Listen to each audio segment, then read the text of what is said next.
Contrary to the current narrative about productivity, where it's, work for many, many hours in a day and work at a stretch, if you compare, there is no comparable discoveries or inventions that come close to what these brilliant minds created all those years ago. We haven't done any major scientific discovery or invention since that time. And maybe, just maybe, not having that rest built in your workday might have something to do with that. Hello and welcome to the Brave Marketing Podcast with your host, Swapna Thomas. This is the podcast for the renegades, the trailblazing leaders, and the change makers who don't just have a business, it's your calling. Those of you who want to make a difference and make money, but all on your own terms.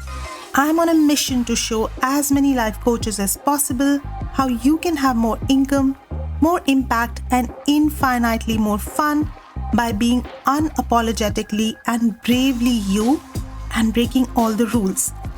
I have created 5-figure months with no paid ads, a tiny list, and zero complicated sales funnels. Simplifying marketing and teaching you how to use it for good in the world is my zone of genius. With this podcast, I'm here to share weekly episodes on the soul and the strategy of marketing, mindset, money, and everything online business. Let's dive into today's episode.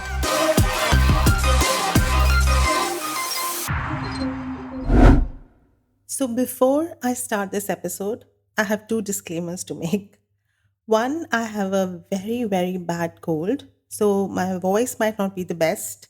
In my mind, I think I sound very sultry and husky, but the truth is that I might just sound very nasally and croaky to you. Either way, this is real life. This is what's happening right now. And I am someone who is always talking about doing it imperfectly, doing it messily. So that's what I'm doing right now with this podcast. And I will only ask you to bear with me if there are any sound issues and if I sound really bad. But hopefully I'm clear and I'm audible to you. The second disclaimer is that in this episode, I am talking about productivity hacks, but my personal definition of productivity has undergone a huge shift over the last few years.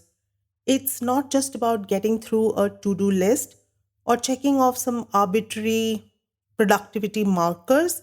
So when I say productivity hacks or that I run a productive business, it might not be what you are used to thinking about. But I'll explain my take of productivity, what's my take on productivity. And that's why I say these are unusual productivity hacks, right? So you might not see these productivity hacks on every YouTube channel or every other podcast. And you won't be getting a list of planners or calendars or apps. I might mention a few apps, but not in the way you're thinking. And all the other stuff that comes with the productivity cult. That's what I feel it is. Okay, so with these disclaimers in place, let's dive into this episode on 7 unusual productivity hacks I used to run a highly productive business. So, to begin with, let me share what my definition of productivity is right now.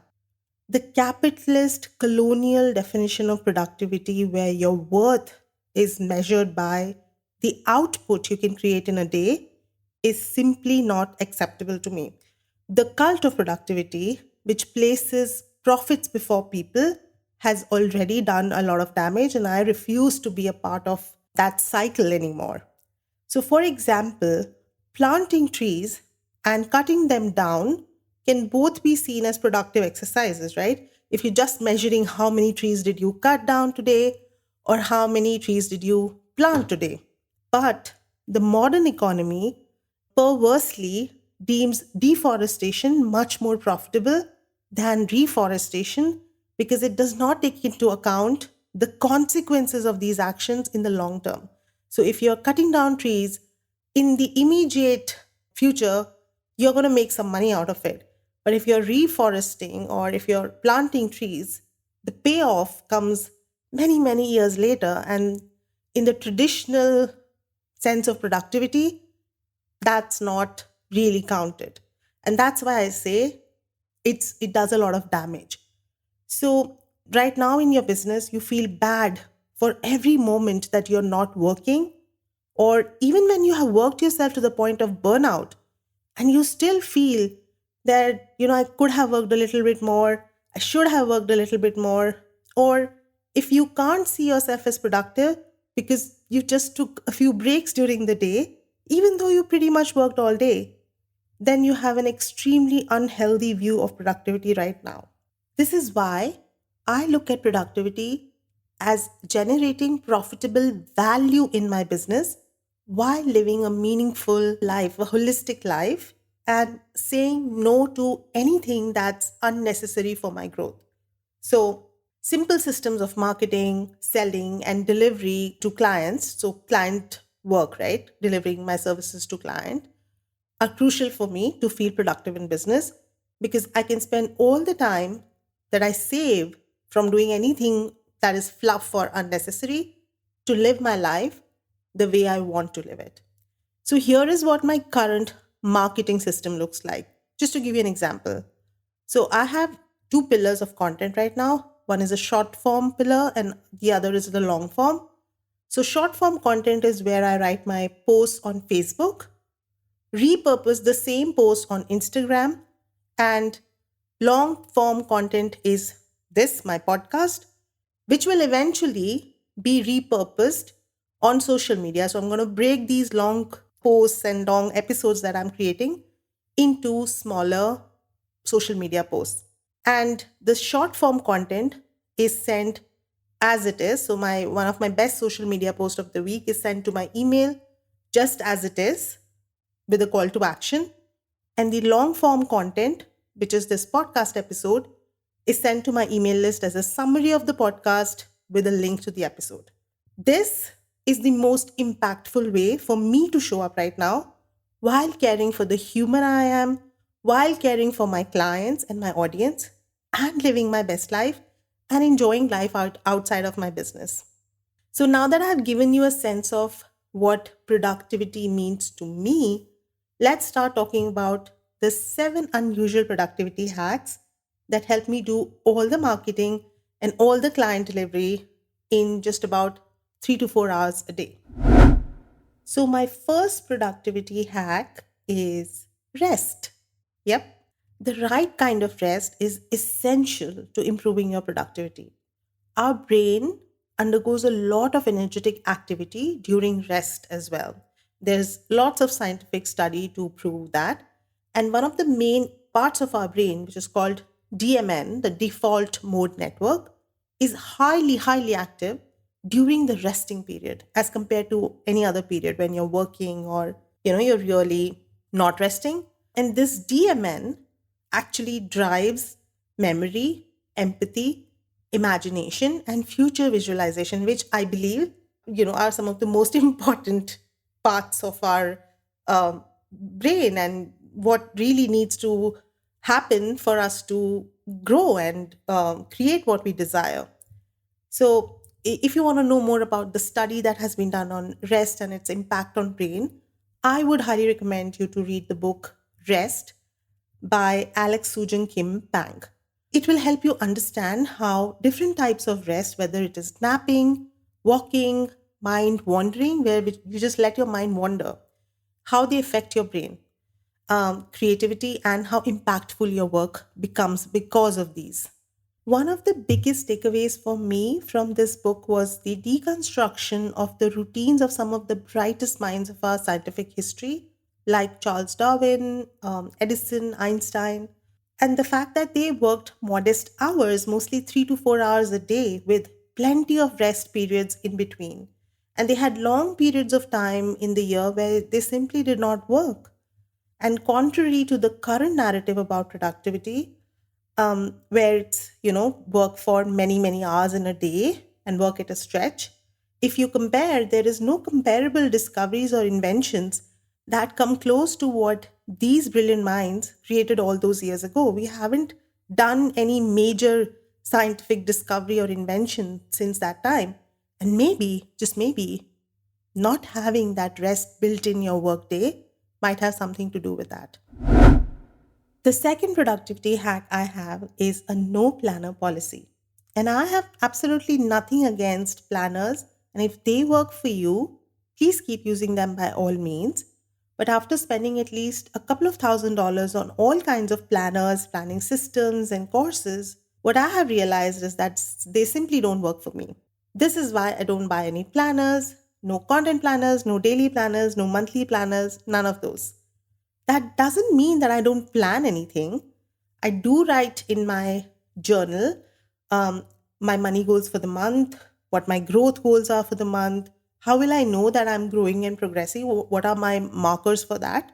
And I do a weekly evaluation of all of that. But it's very organic and I really don't follow a template. It just doesn't work for my brain. And for daily planning, I have a folder on my notes app which is my daily planning note. It includes my daily must do's. So, my must do's include social media content, my meditation practice, walk, boxer, and anything else that I must do on a daily basis. And then my top three most important activities of the day, these are the money making activities, these are activities which are related to my growth goals. So they'll basically forward my growth in my business. That might be recording a podcast episode, that might be reaching out to someone, that might be creating a sales page. So any of those activities. And then I also have anything else that is on my calendar. I add a reminder. So if I have a client call, if I have a collaboration call, if I have a podcast interview with someone, all of that goes on my daily to do list. And I keep copying and pasting these to do notes to the next day and I just edit them on my phone. So it gives me so much joy to just check these off. And I have realized that if I put something on that list, it usually gets done. So it's a highly efficient system for me. It's very, very simple, very, very intuitive. Does not include a lot of um, bells and whistles or any kind of complicated planning systems, but it's very, very easy for me to use. And I think keeping things simple is my genius. So that's why I use it like that. The third productivity hack. Again, these are unusual hacks, remember, right? So, my third productivity hack is thought work. Now, if you're procrastinating on a daily basis or you're not doing what you know needs to be done in your business, then instead of just believing that you're lazy, you don't care about your goals, you need to start looking at what thoughts and feelings are you carrying that make you procrastinate. So for example, if you have been posting for a while and you haven't gotten a client yet, and the dominating thought in your brain is that what's the point of showing up? No one signs up anyway, no one inquires anyway. And the feelings that are coming up from this thought might be shame, it might be anger, it might be annoyance, it might be resentment towards your audience, or anything else, which then keeps you away from actually taking action. So it's not that you are lazy, it's just that the record that's running in your brain is that what's the point of doing this? Like, even if I, get up and I work through my fears and I actually write a post, it's not really going to generate anything. So what's the point? So until you rewire that thought or even simply become aware of it, instead of just working on an autopilot, you can just keep adding more and more productivity tools, but you will still end up procrastinating. This is why checking on your brain and what's going inside it every day is an important productivity tool. So, for me, looking at my thoughts, what do I need to believe today? How can I talk to any fear that's coming up for me while being compassionate and kind to myself? And then go on to taking action is very important. So, this is why I prioritize thought work before anything else in my day. After my meditation, that's the first thing that gets done. And I feel any day that I don't do the thought work, I see a dip in my productivity. I procrastinate a lot. I let my thoughts run the show for me, right? So instead, when I work through my thoughts, I'm aware of those thoughts and I rewire them and I choose what I want to believe today, my productivity level and productivity level for the impactful work that I want to do increases automatically. Okay, the fourth one is minimizing distractions. I have zero notifications on my phone. No apps, no social media platforms. My phone is silent 99% of the time, much to the annoyance of my family and friends. Except my emergency contacts, everything else is on silent mode. I don't have notifications of Facebook, Instagram, YouTube, or anything else. I don't get any emails or notifications if people unsubscribe from my list or subscribe me. These are distractions I simply don't need. It's easy to believe that you have to know who replied to your comments or who commented on your post, but that's not true. It's your brain playing a trick on you. So you can set times in your calendar when you go in and check the activity on your social media platforms. But there's really no need to constantly be in this loop, right? Even if your brain is telling you that it is so important that you're constantly checking your Facebook and Instagram. On Facebook, I have an extension called Newsfeed Eradicator, which basically kills your Facebook feed. So when you open Facebook, you don't see the news feed, and you can just go post and get out without getting sucked into the whole feed. It does not work on the mobile version, so you have to be mindful about how you use the Facebook app on your phone. You can completely uninstall Facebook from your phone if you want to. On YouTube, there is which is a major time suck for me, honestly. I use this extension called DF Tube, which is distraction free tube, which kills all the recommended videos. When you watch a video and there is this list of all the suggested videos or recommended videos that pop up, so it kills that. So you only see the video that you search, and then you just hopefully get out of that loop. And if you still find yourself staying on YouTube for longer than it's healthy, you can also activate a setting in YouTube which will give you reminders after a set time to switch off. That you have been far too long on YouTube, so you need to switch off. So you can activate those. And I'll be putting all of these links in the show notes, so don't worry about it. The next productivity hack is a brown noise playlist or a binaural beats playlist. So for me, I cannot listen to music or podcasts while I'm working. I can only listen to them when I'm doing something that doesn't require major brain power, like folding laundry or washing dishes or something like that. I cannot also listen to courses or trainings while working because I like to make notes when I'm listening to anything educational. So that's out. And I can't listen to music because my mind gets involved in the lyrics and the beats of the music. So I don't listen to music from movies or anything like that. Um, what I have found the most useful while working are two things. One is a brown noise playlist. So you might have already heard of white noise, which helps many people to sleep. White noise it sounds like a radio tuned to an unused frequency. So, similar to the way white light contains all the wavelengths of the visible spectrum at equal intensity, white noise has equal power across all frequencies audible to the human ear. But brown noise lowers the higher frequencies and it's a bit rougher than white noise. So it resembles the roar of a river current or a strong wind. And it's very beneficial, especially for relaxation, to improve your focus and sleep improvement. And especially if you have ADHD, it works wonder. The other is binaural beats. Now, binaural beats are basically when there are two different frequencies playing in your ears, right? And they both work at the same time, but they are two different frequencies. So, binaural beats claim to induce the same mental state associated with a meditation practice, but much more quickly.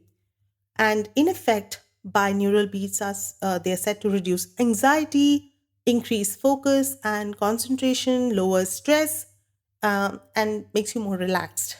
So I love using both of these when I'm working, and I definitely see a lot of improvement when I'm using these in my focus and concentration and relaxation when I'm using these while I'm working. So definitely try these if you haven't already. The sixth productivity tool is the Notes app. If you have an iPhone or a Mac and you're not using your Notes app to the fullest, then this might just be for you. It's deceptively simple, the Notes app, but honestly, I can carry my whole world within Notes. And I think it works for me because it does not have too many bells and whistles and it's really simple. As I shared before, I create my daily to do list in the Notes app and then I organize it in a folder. You can have many such folders and subfolders to organize different things like notes from your journal or meditation, random thoughts that just keep popping into your brain, grocery list, or any kind of list that you want to make, summaries of books you have been reading, and so much more. You can also pin a particular folder or a note that you use the most. So it will be pinned on the top, and every time you open the Notes app, that is what will show up for you. I cannot write on my phone when I'm traveling in a car because it makes me dizzy. But if I have an idea for a post or a podcast episode or something like that, I will just dictate it using the dictation function in the notes. So it will basically just take my notes for me. So it's built like building a second brain in my Notes app. And the more things I can get out of my brain and onto the note, the more productive I become because your brain needs to spend a lot of energy when you're putting just everything useful, unuseful, all of these things in your brain. So get them out of your brain, get them organized in a Notes app or whatever works for you. This is what works for me. Now, the seventh highly unusual productivity tool, and I think this last one might not be everyone's cup of tea, but it works really, really well for me. And that's why I'm sharing it. And it is getting dressed before work. I like to take a shower, be dressed, and on my desk between 9 to 9:30 a.m.